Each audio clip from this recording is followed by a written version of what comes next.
Welcome back to the dark side. I'm your host, Brianna. You know who it is, bitch. This is Dark Adaptation.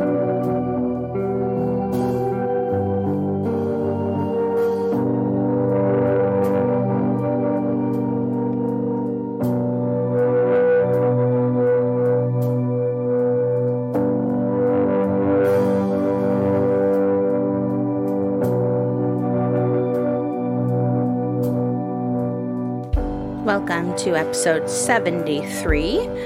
First and foremost, sorry for the hiatus during the best month of the year.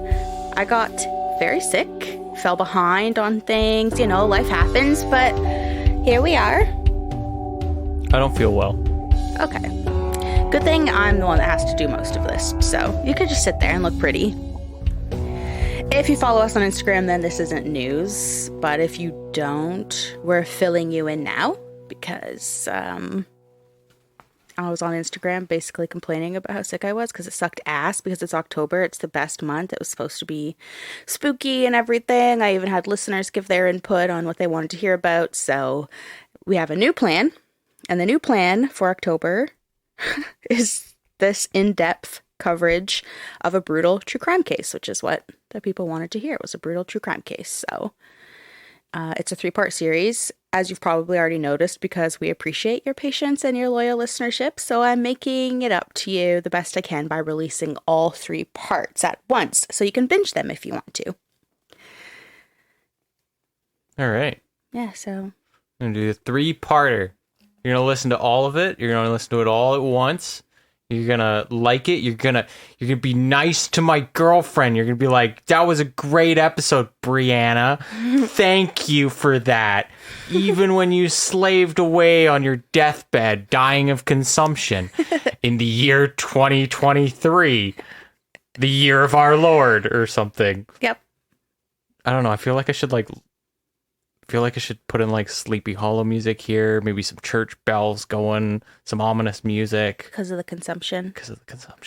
Honestly, you conveyed your point. And most people are nice. There's a lot of complainers as well, but most people are nice, especially all of the people who were like, I'm sorry you're sick. I hope you get wetter. I hope you get wetter. That's gross. I hope you get better. Yeah. Oh, I had a lot of words in my head at the same time, so wetter came out. Mm-hmm. I hope you get better, and all that matters is your health, so take the time if you need it. There's lots of people like that. People who complain don't matter. I just delete those comments, or I just don't respond. Well, yeah. I mean, what are you going to do? If you're sick, you're sick. It's the way the world works. So, well, yeah, I just mean in general, people complain about anything. Like right now, there's probably a person who's like, this is the most conversation ever. Shut up. Yeah.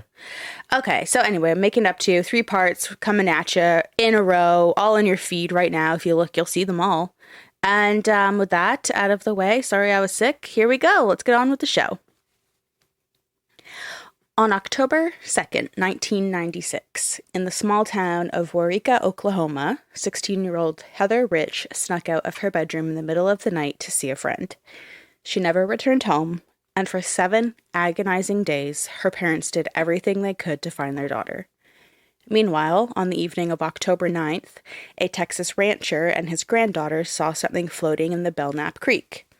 Assuming a calf had slipped into the river upstream and drowned, he shot the body twice to sink it. The next morning, he realized the calf was still floating in the creek. Upon closer inspection, he realized this wasn't the body of a drowned calf. It was the body of a person. Bold move.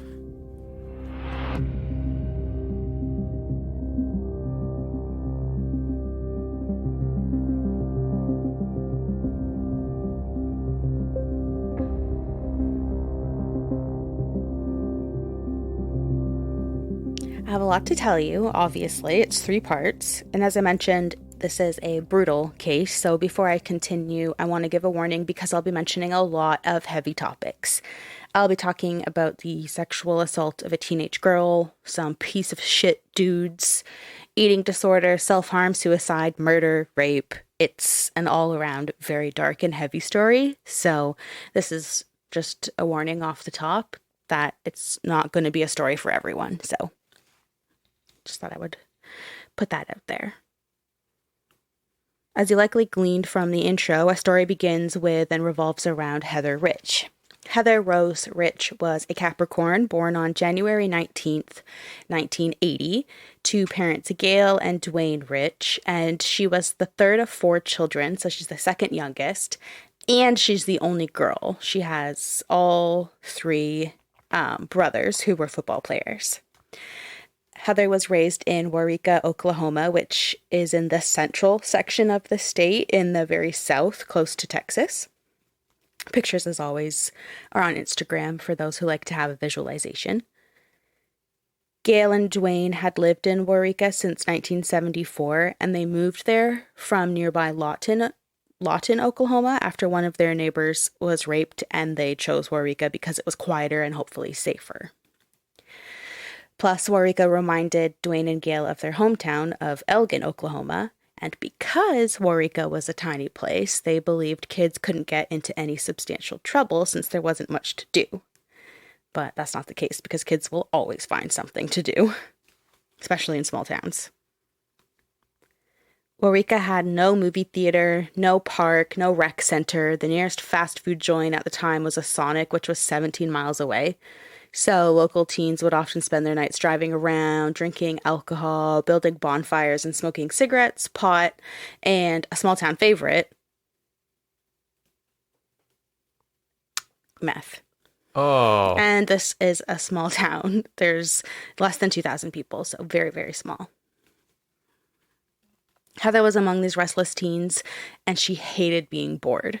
Some nights she would slip out of her bedroom window to smoke a cigarette in the dark. Other nights she would catch a ride and cruise the tiny main strip or drive the back roads to Waurika or remote fields to build bonfires and get drunk and party.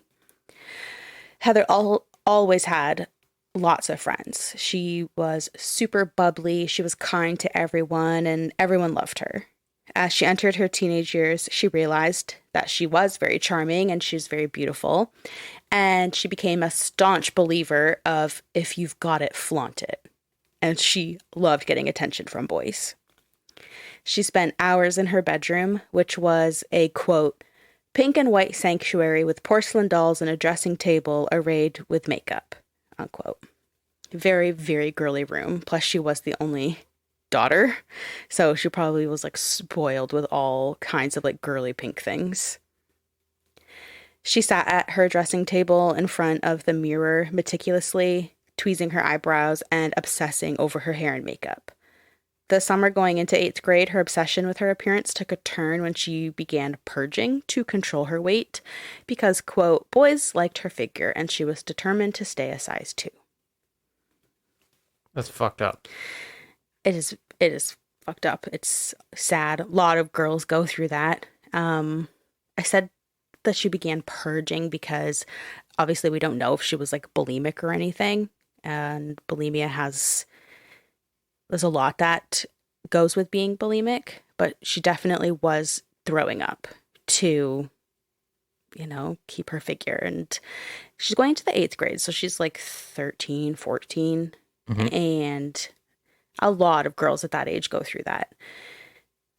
Apparently, seeing Heather's penchant for promiscuity, her parents forbade her to date until she was 16, which she hated because in her eyes, everyone was dating and everyone around her was having sex and she was a single virgin or an old maid, as she would say. So she was not happy about that. Plus, her family was very religious. In the meantime, she had fun. She made out with boys and she stashed the pieces of gum she was chewing when she kissed them along with a list of their names in a heart-shaped box. It's like the most teenage thing I've ever heard. Heather turned 16 during her sophomore year and she was finally allowed to date. So in February 1996, she began dating a guy named Randy Wood. It was a pretty normal relationship. It was really laid back. She had brought him with her to the First Assembly of God Church, which sounds like a really great date. This is awful. She helped him with his homework because he struggled with some subjects. And they hung out and talked for hours. Randy would drive Heather around in his grandma's Cadillac Fleetwood. And it was like an intimate relationship. They were dating. but it was really innocent. They never had sex, and they were often mistaken as just friends because of how low-key their relationship was. Randy is a very important figure in our story, so we'll get to know him a little bit right now. Randy Lee Wood is a Cancer born on July 7th, 1979, and he had little stability growing up. It was just him and his mom, Kathy. Kathy had no idea who Randy's father was, and they spent Randy's childhood moving around Oklahoma. For example, in the 5th grade, Randy attended 3 different schools, just in the 5th grade. That's brutal. Yeah. That's basically no friends. No friends. Yeah. And you're in the 5th grade, what, like 10, 11? Mm-hmm. That's so rough. Kathy partied and always had drugs on her and around the house. In the 3rd grade, Randy started stealing pot from his mom and smoking it in secret. 3rd grade. Mm-hmm. Tiny little baby, and you're just smoking pot. Yeah, that's a little early even for the early starters, I think. Yeah. If it was 5th grade when you're like 10, 11, I'd be like, okay, that's really young, but I've heard of it. Mm-hmm. 3rd grade, though? 3rd grade's just like, who gave that to you and then told you to do this? His mom was always doing it, so he just started stealing it from her and smoking it too. That's something else. By 14 years old, he was smoking pot with his mom. Wow, okay. One night during his junior year, he came home to find his mother and her dealer sitting at the kitchen table in front of a mound of meth, and she instructed Randy to just take what he wanted and leave. So this is Randy's upbringing.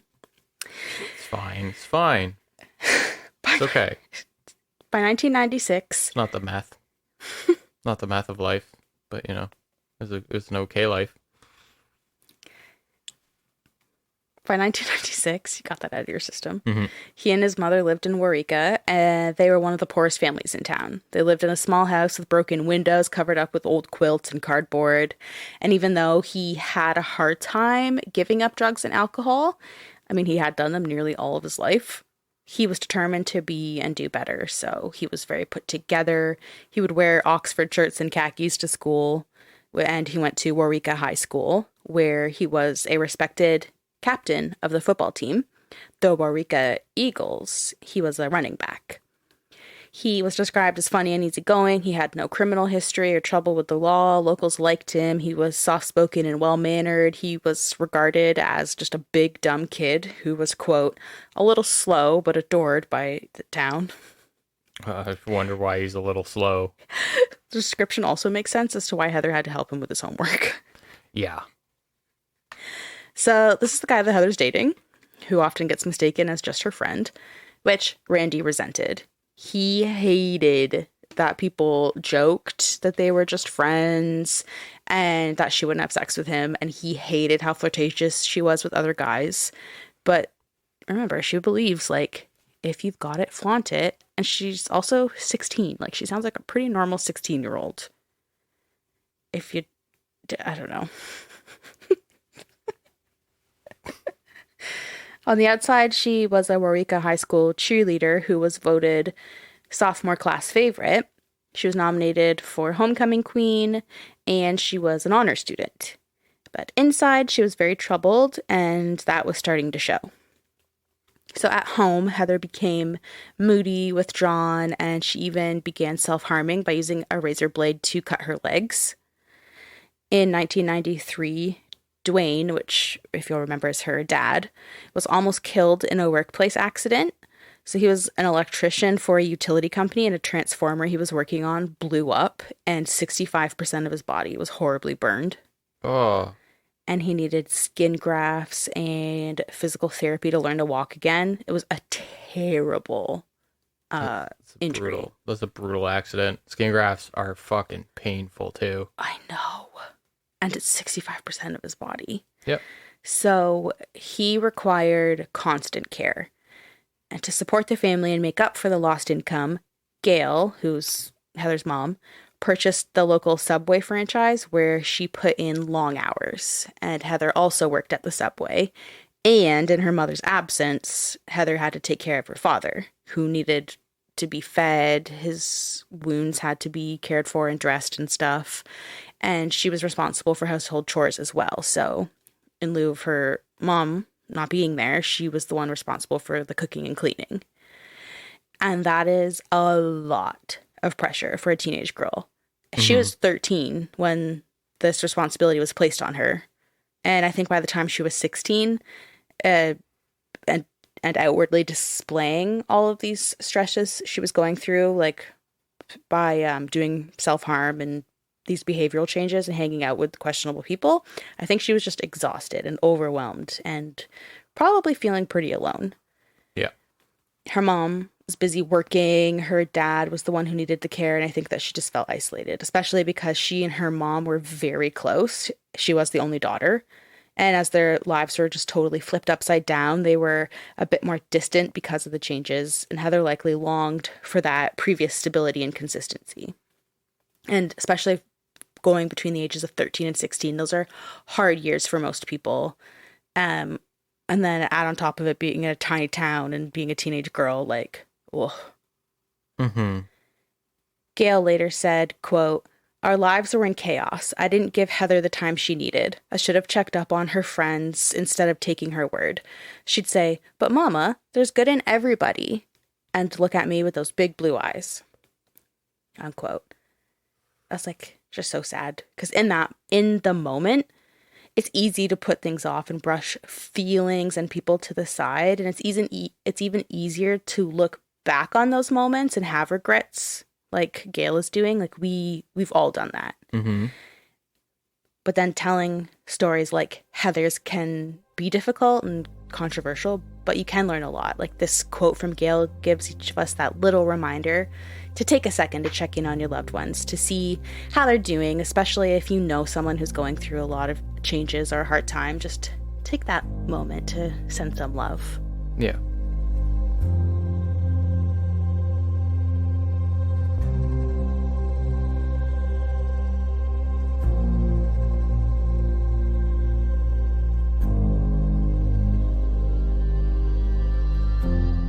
In the fall of 1996, Heather's erratic behavior ramped up. A few weeks into her junior year, a jealous, resentful Randy broke up with her after hearing a rumor that she was skinny dipping at a pool party. Even though they had only dated for about 5 months, and it was like more a friendship than anything, the breakup devastated Heather. At the local parties, she began experimenting with meth, which is totally out of character for her. Heather liked to go to the parties because she was a social butterfly and she loved being around people and getting attention from boys and stuff. And at the parties, sure, she had smoked a bit of pot here and there, liked a cigarette once in a while, but she wasn't really into drugs and the drinking side of partying. She couldn't even handle a couple of beers without getting drunk. So the fact that she was trying meth was a huge change. Then, less than a week after the breakup, an acquaintance of hers, and an acquaintance of many of the young people that partied together, a guy named Dennis Goss, died by a gunshot to the head, which was initially believed to be a suicide. Then, like down the road, the Oklahoma office of the chief medical examiner changed the cause of death to unknown because a lot of stuff didn't add up. But at the time, people were thinking this guy took his life, and that was hard on such a small community where you kind of just know everyone. So to have that loss and to already be as sensitive and in a troubled state as Heather was, it was a lot to digest, especially because at that age a lot of people don't go through or experience like death, especially if you know someone, so it can be a pretty stark reality. Mm-hmm. At the Friday, September 27th football game, Heather either led school cheers while she was drunk or she was drunk on the sidelines. I've seen it reported both ways. But either way, as a member of the cheer team, she was suspended from school for 3 days, and school officials were considering removing her from the cheerleading program altogether. Dwayne and Gail were growing very concerned for their daughter now, seeing all of these rapid displays of self-destructive behavior. So they did intervene. They actually scheduled a therapy appointment for her, on October 3rd to get her help and to figure out why she was acting out so much, and especially because she was starting to do stuff that was really harmful, like harming herself and experimenting with drugs like meth. I don't know if they knew that part or if just her friends did, but it was obvious that she was going through it. Yeah, and meth's not a drug you experiment with. No. You just do it, and that's a thing you do now. Yeah, so I read in one article that her mom did notice that her eyes were changing. Like when she would talk to him, she would see that her eyes kind of had this weird, like glazed over kind of look or a weird little twinkle. And she was like, that's not a normal look for my kid. So she's obviously high. Mm-hmm. So just starting to pick up on her behavior and being like, okay, time to get you help, which is excellent. On October 2nd, which is the day before the appointment was supposed to happen, Gail received a phone bill for a long distance call that cost $300. Oh my fucking God. Yeah. And this is 1996. Oh no.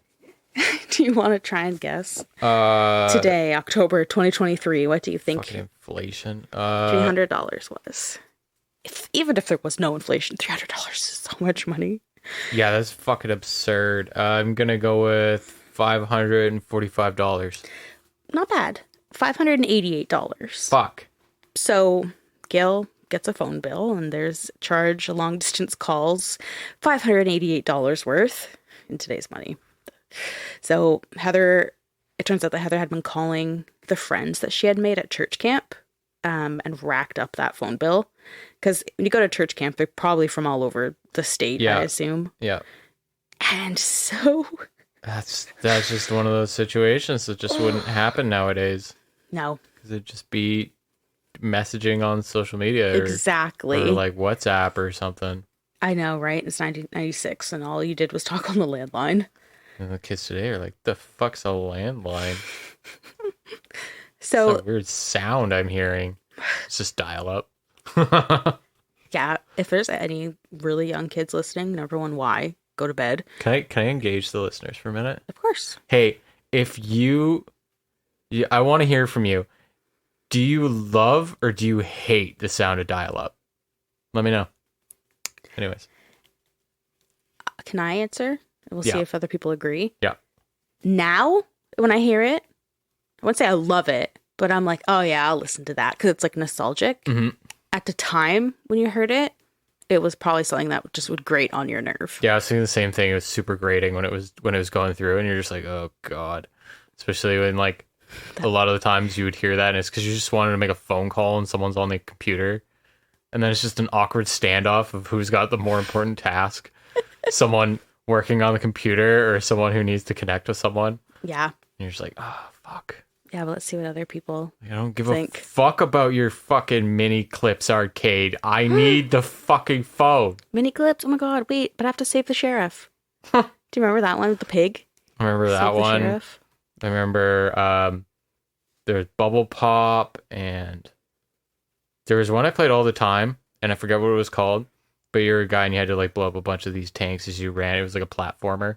Fun. And there was like a boss on each level, and I was obsessed with it. But anyway. Okay, so everyone tell us what you think about dial-up, and also tell us what your favorite game on mini clips was. Yeah. So, yeah, the family, Heather's family, is already struggling. The dad's not working. He's severely injured and recovering. Gail is working herself to the bone. They don't have the money for this bill. So Gail's obviously angry. She's pissed off. She's exhausted. And she ended up snapping at Heather. She just screamed at her, all you ever do is cost me money. And Heather was hurt by this. And she retreated to her room. And then later, Heather came out of her room just to get ready for bed. And she ended up going into her parents' room to say goodnight and I love you to her dad. But she completely ignored her mom. She just walked right past her, didn't even look at her. Because she was mad because her mom yelled at her. Mm-hmm. But the saddest thing is that Gail never saw her daughter alive again. Oh. And that's like, I think every parent's worst nightmare is something like this. Yeah. So their last interaction was heated, her mom's mad at her. She's mad at her mom. Typical 16-year-old thing, though, to just be like, I'm okay, ignore my mom. Yeah, I mean, good night, like, Dad, I love you. like a third-party observer, like it's not something that the parent should bear. No. But it's gonna sit with you. There's no way that doesn't sit with you. Exactly. Yeah. The next morning, October 3rd, obviously Heather's unaccounted for. The Jefferson County Sheriff's Department would not accept a missing person report, though, telling Heather's parents that, she's probably run away for a bit. Don't worry. She's just a typical teen. She's making a point and waiting for the fight to blow over. Because Gail was honest with them. She was like, yes, I mean, we did have a little spat. I got mad at her about this phone bill, but come on, look at this phone bill. And that's when the officers were like, oh, that's why. She'll get over it. She ran away. She's just making a point right now. But Gail did not accept that theory. She did not believe that her daughter ran away. Heather's possessions were left behind. She hadn't brought any of her clothes or her makeup, which she always had because she's obsessed with her appearance, as we've heard. And she left her diary laying open on her bed. So just things that her mom's like, no, uncharacteristic of my kid. She's not going to take off with someone or go and hide out somewhere, whatever, without her diary and her makeup and clothes. Instead, Gail took to searching on her own. She canvassed Waurika, asking everyone she came across about her daughter's whereabouts. That same day, a friend at Waurika High School slipped Gail that day's absentee list. So, do you want to take a guess at whose name was on the absentee list? Oh my god, is it a certain meth user? The slow guy? Oh, I was like, are you talking about Heather? That's rude. She only experimented. Randy Wood? Yeah. Yes. Randy Wood is on the absentee list. So, of course. Randy Wood. Randy Wood. Randy Wood. Stupid name. Yeah, it's not great. Okay, so Gail, she calls Randy about Heather. He said that he had no idea where she was. And Gail noticed that on the phone, Randy sounded tired and emotionless. And of course, she's like, what's wrong with you? I'm telling you my kid's missing. Why do you have nothing to say? And he's like, oh, I'm just tired. I was out all night with my friend. This friend's name's Josh Bagwell. We were out all night until 6 a.m. So I'm just really tired. But I was never with Heather. Didn't see her. And Gail pressed him further. Again, he repeated that he hadn't seen Heather. He was with Josh all night. And Gail's desperate. No one knows where Heather is. This is her ex-boyfriend. She's at least hoping that he maybe heard something, whatever. So she's like, quote, Randy, if you knew anything that could help us find Heather, you would tell us, right? And he's like, yes, ma'am. But when she hung up, she added this weird friend that she's hearing about, Josh Bagwell, to her list of people to question, especially since she noticed that Josh Bagwell was also on the list of absentees that Gail's friend had given her. He was absent because he had been suspended for 3 days for skipping class earlier that week to attend the funeral of Dennis Goss, who's that guy that they thought was a suicide, but turns out Imagine imagine suspending someone for going to a funeral. Yeah. And also, what is the weird mental gymnastics that schools will do where they're like, oh, you've missed so much school, that's it. Your punishment is you can't come here for 3 days. Yeah, that is a strange what concept. The fuck are you thinking? Yeah, I had an out-of-school suspension once because I skipped class. So I skipped one class. Then you suspended me for a whole day. Yeah, stupid as all hell. And I just spent it with my girlfriend, so. Yeah. I never got suspended. So. Well, that's good. Yeah, I almost did. I almost got in a few fights towards grade 12, but I had just gotten my acceptance into university and I wasn't about to risk it for beating up some kid. So, Good for you. Yeah. I bet all those kick a ginger days were starting to take a toll on you. I did beat someone up pretty good on one of those days. Bully. What? I have a pretty strong defense to that, so I don't agree. I know. I'm just kidding. He didn't get suspended. Also, whoa, quit bragging. You went to university.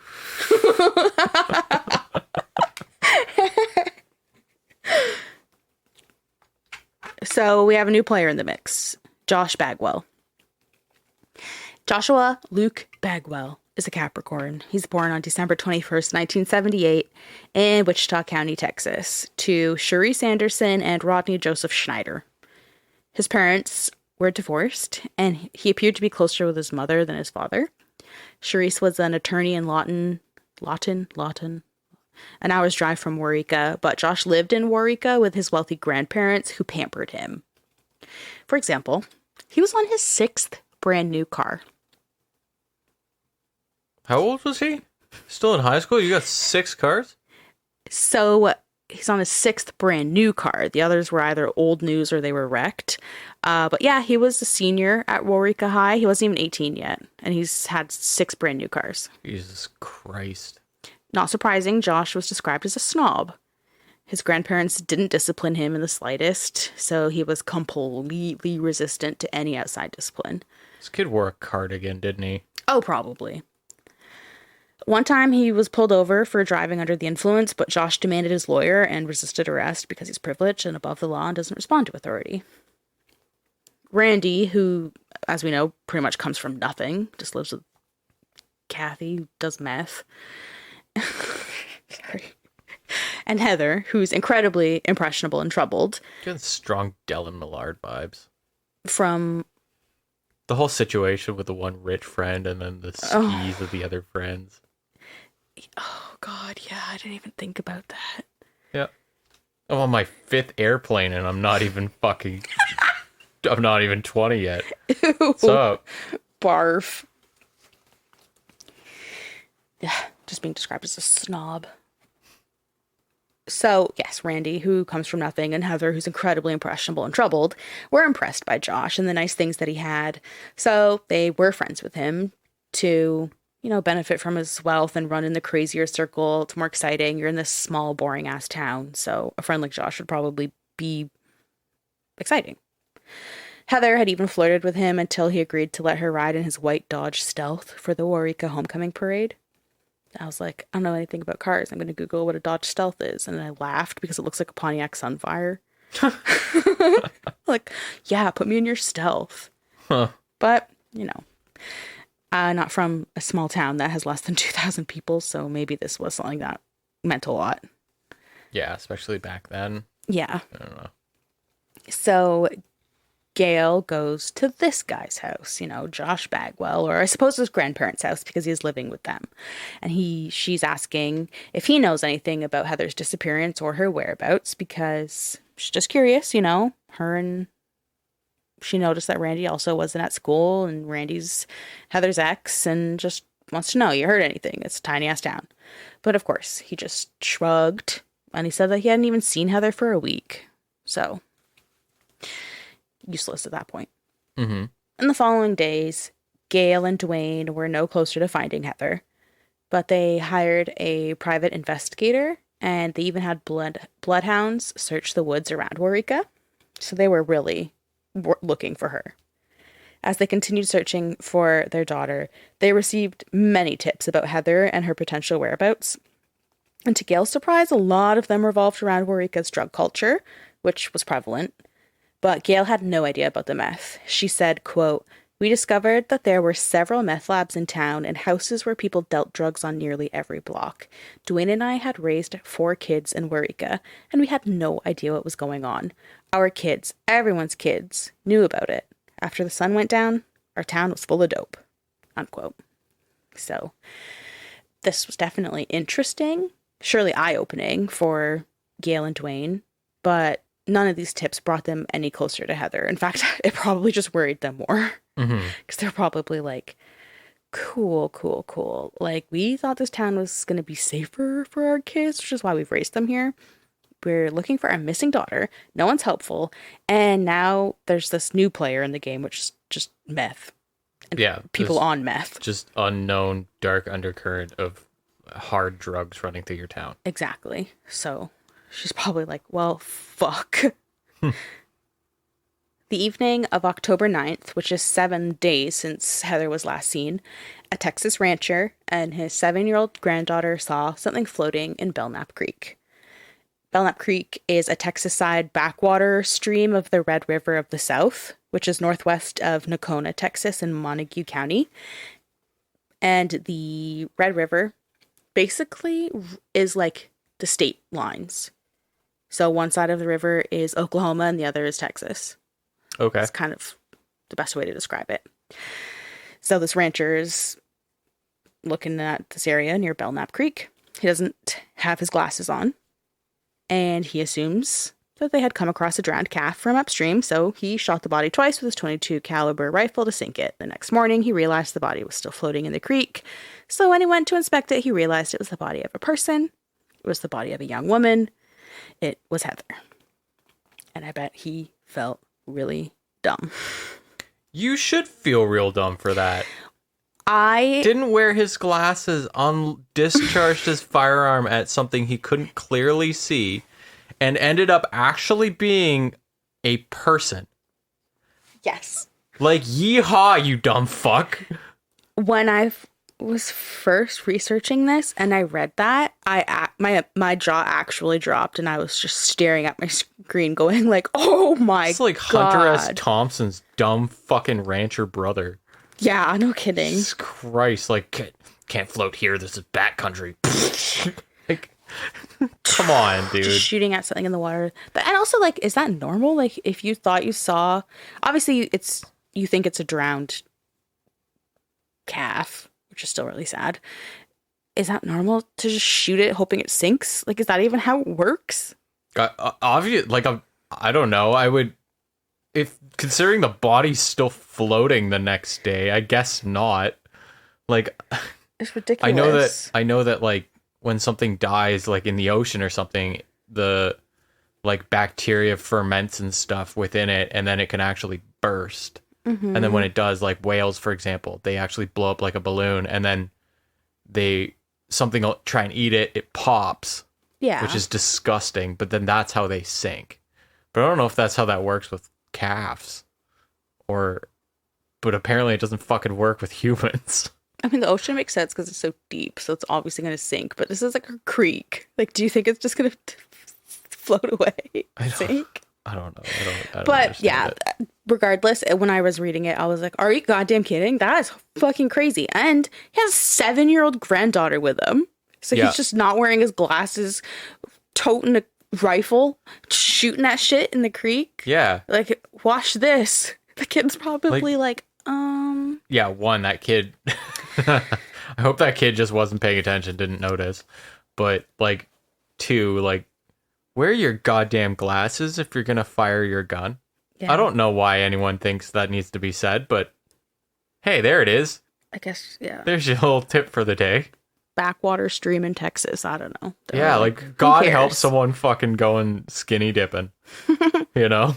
Yeah, they're like tubing down the creek and they just get obliterated. Yeah, like honestly. I mean, I'll just say that it was 7 days since Heather went missing. Mm-hmm. And just straight up, she had been in the creek the whole 7 days.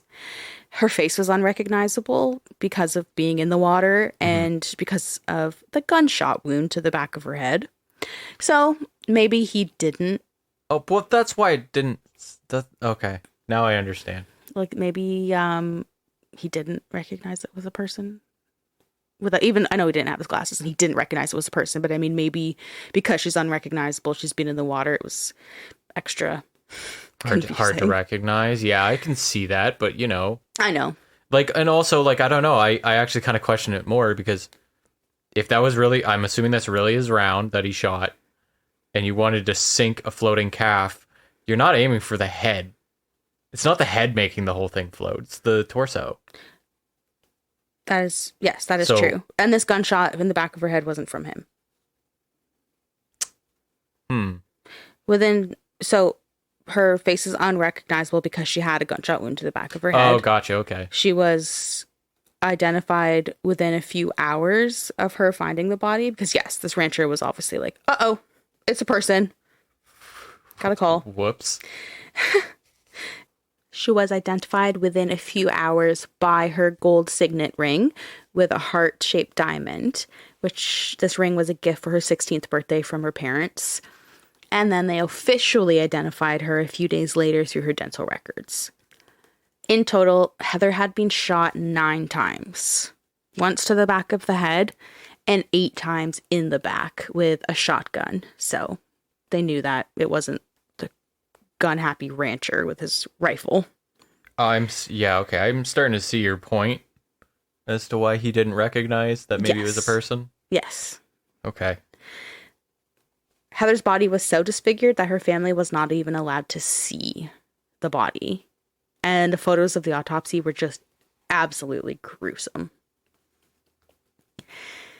Tracing the river and looking for dumping sites, law enforcement determined that Heather was thrown from a nearby concrete bridge after they found that dirt had been used to obscure her blood, but they still didn't know why or how she ended up there. This bridge is going over the Belknap Creek. It's just referred to as the Belknap Creek Bridge. It's a 40-minute drive from Waurika. It's 23 miles away, like as the crow flies, and it's in Texas. So investigators had their work cut out for them because they're like, what? Why is she here? How is she here? This is crazy. She's shot 9 times. Jesus Christ. The whole thing just did not make any sense. Mm-hmm. While Heather laid in the morgue, she's dead and brutalized. Guess who was crowned homecoming king on October 10th? Joseph. Wasn't not Joseph. I always fuck up his name. Randy's friend. It was Randy that was crowned homecoming king. Really? Yeah. I feel like Randy would have been like Captain of the football team, an man. inside joke, though. A little bit. Everyone loved him. He was just dopey. Yeah, I mean... Josh, no, he was a snob, remember? People just liked him for his money. Josh, yeah, not Joseph. I think I was mixing it up with Josh and Joshua. Sure. Yeah, anyway. Josh. Yep. But no, it was Randy that was crowned homecoming king, while Heather's body literally lays in a morgue. On October 14th, 1996, Heather's funeral was held at the Praise Assembly of God Church in Comanche, Oklahoma, which is about 14 miles or 22 kilometers north of Waurika. Now, because Heather's family suspected her killer was not a stranger, nobody was allowed to touch her casket. Gail said, quote, "We had her funeral out of town in Comanche, and we wouldn't let anyone touch the casket because I promised Heather that whoever did this to her would never touch her again." Unquote. Following the funeral service, Heather was buried in Fletcher, Oklahoma, which is about 50 miles north-ish from Waurika. And that's where I'm going to end it for part 1. Uh-oh. But as I've said, cliffhanger, guys. You're gonna have to wait like a whole. What is the turnover time from track to track on Spotify? You're gonna have to wait a whole 3 seconds here. Yeah, the more you talk, it's not 3 seconds. You know what? I have some few things to say. So part 2 is available now, and the story will pick up immediately. There will be no recaps or banter, just right into the story, which will continue with the investigation into Heather's murder. So we'll do what we have to do on our end now, Dyson, and in the meantime, everyone else just gets to listen. Almost done, guys. Here we go.